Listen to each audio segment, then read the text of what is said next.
Jumbo. Here are the 3 lessons I learned this week.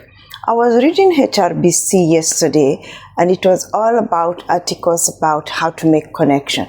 I know in 2026, and this is actual data, 1 in 5 adults do not have any friends. Yes, they go to work. Yes, they attend conferences. Yes, they attend meetings. Yes, they attend workshops. But they do not have anybody they can say, this is my friend.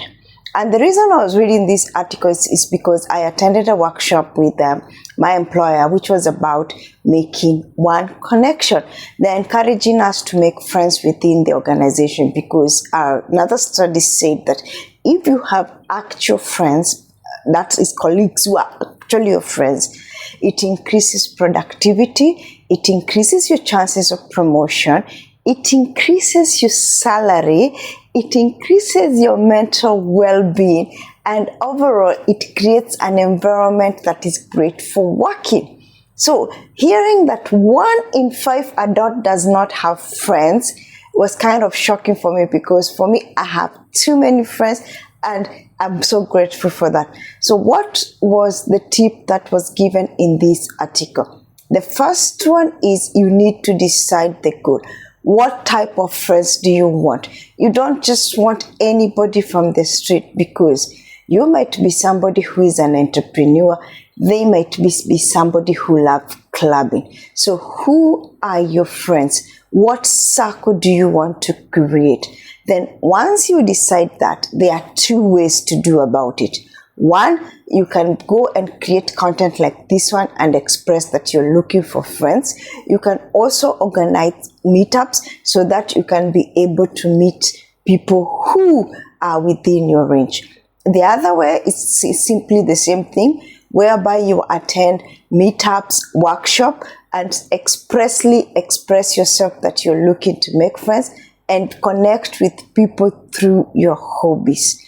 I know as adults, we have come with all our biases and think that, hey, if I go and talk to that person, they might think I'm creepy. But my dear, a lot of people are looking for friends, and you might be the only connection you have for them.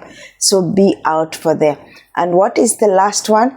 Don't be afraid. Because we are busy telling ourselves that in this world, we don't have faithful friends, we don't have faithful people, nobody will like me for who I am.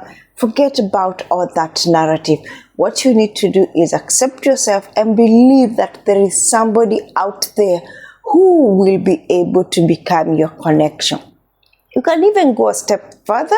This is using another video that I did on connections, but it was geared towards work. But let's now bring it to the social aspect, whereby you ask 3 questions for the person.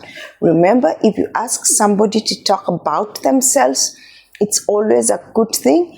But if you go deeper and ask this person about their hobbies, their fears, you will be surprised at how much they would be open up. Why do you think scamming is so easy? It's because we as human beings love talking about how vulnerable we are.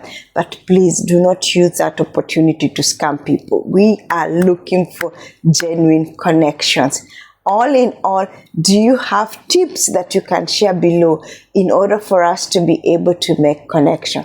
Remember, should you ever need somebody to talk to, I'm always there to talk to you, but let's have an empowering relationship, not whereby you're trying to scam me. Like the other day, somebody connected with me on Facebook and they were busy expressing that they want to make friends, but they wanted to introduce me to this pyramid scheme as their friend. Seriously. Anyway, tips, and have a fantastic week making friends, and I will see you in the next one. Bye-bye.